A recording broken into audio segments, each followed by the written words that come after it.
Easy road की दुकानों पे काम कर रहे थे, गिटार के लिए पैसे जमा कर रहे थे जी। आप। और फिर पता कैसे चला कि गिटार कहाँ से मिलेगा? फिर मुझे बताया किसी ने कि सदर में एक जगह है जहाँ सेकेंड हैंड गिटार मिलते हैं, हमने सुना है।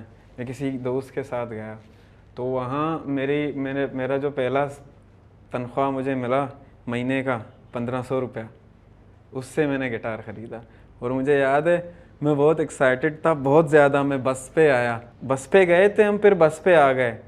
इरादा था रिक्शे पे आने का, लेकिन फिर कुछ बचा नहीं, फिर हम बस पे आ गए। ऐसा मतलब मुश्किल से दूर है ना यहाँ से, हमारे यहाँ से बस भी रुक रुक के चली जाती है ना, लेकिन वो उसी जगह पे हम पिक करते थे। लेकिन मैं बहुत एक्साइटेड था। उस वक्त आता नहीं था कि ये किस तरह प्ले करते हैं, कैसे प्ले करते हैं। फिर कुछ दोस्तों ने मुझे बताया कि आप यूट्यूब है, यूट्यूब से सीखें। मुझे पता भी नहीं था कि यूट्यूब क्या है। फिर इसी तरह मेरा इंटरेस्ट बढ़ता गया, बस सीखना है। कुछ यूट्यूब की मदद से मैंने सीखा बेसिक कुछ। ये आज से कितने साल पहले की बात है?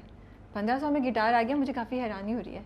सेकेंड हैंड था ना वो असल में, उस वक्त तो इतना वो नहीं होता था, इतने लोग परेशान नहीं होते थे। अभी तो कुछ नया सीन है, अब तो नहीं मिलेगा। हाँ, अभी तो अलग अलग सीन है। अच्छा, तो सबसे ज़्यादा मुश्किल कौन सी नौकरी थी जो की? सबसे ज़्यादा मुश्किल नौकरियां तो खैर मैं बचपन में से ही करते थे ना, घर में जैसे माहौल होते थे, बड़े भाई थे, वो जहाँ काम करने जाते थे तो वो लेके जाते थे, हाँ, उनके साथ पार्ट टाइम छोटे मोटे काम करके, कभी कभी 20-30 रुपए मुझे दिहाड़ी मिलते थे दिन में, उनको जमा करके मैं कैसेट्स लेता था।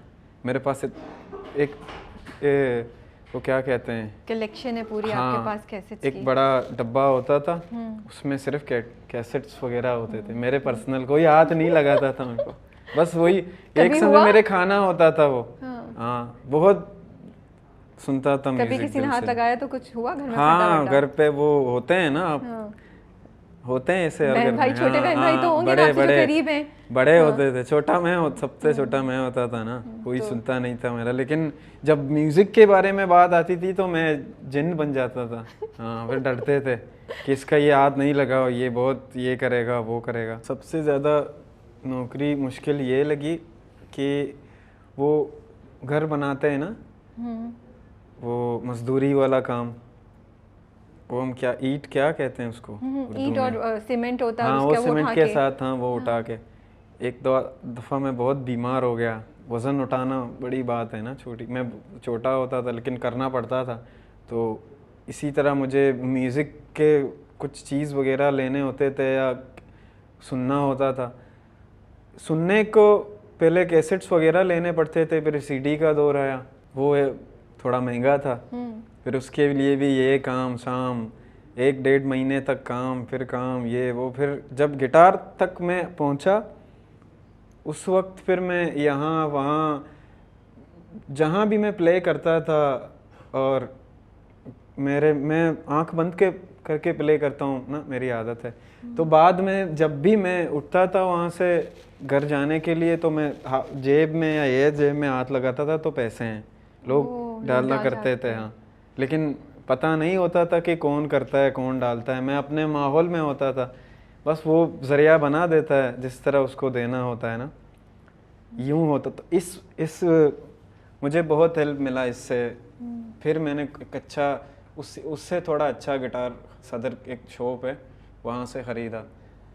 वो भी फिर थोड़ा ऐसा नहीं था कि मज़ा आया, लेकिन काम चल गया। तो ये ख्याल कैसे आया कि मैं कहीं भी बैठ के बस बजाना शुरू कर दूं? और क्या गाते थे आप? मैं असल में ख्याल ये नहीं आया, ये हो गया जब मैंने पहली बार कब हुआ था? जब मैंने सीखा दोस्तों के सामने, मैं बस गाता रहा। पहले तो कुछ दोस्त ऐसे होते थे जो हमारे एरिया में, वो तो डेली मुझे डिमोटिवेट करते थे, ये क्या है, तुम ये सीख रहे हो, हंसते थे मुझ पर, ये वो फलाना टिमकाना।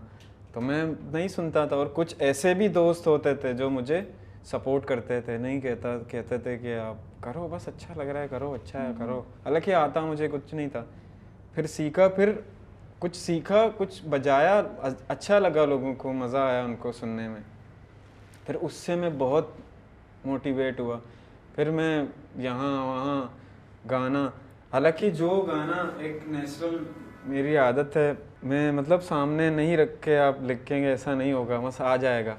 अभी आप गिटार लाओगे तो आ जाएगा, कुछ भी स्टार्ट कर देंगे हो हम। जाएगा। और ये नहीं पता आपको कि क्या हाँ, करें, क्या करना है। ये भी हम अभी करते हैं। दुआएं सुनो, सदाएं सुनो, मुझे प्यार हुआ था, इकरार हुआ था, कहानी सुनो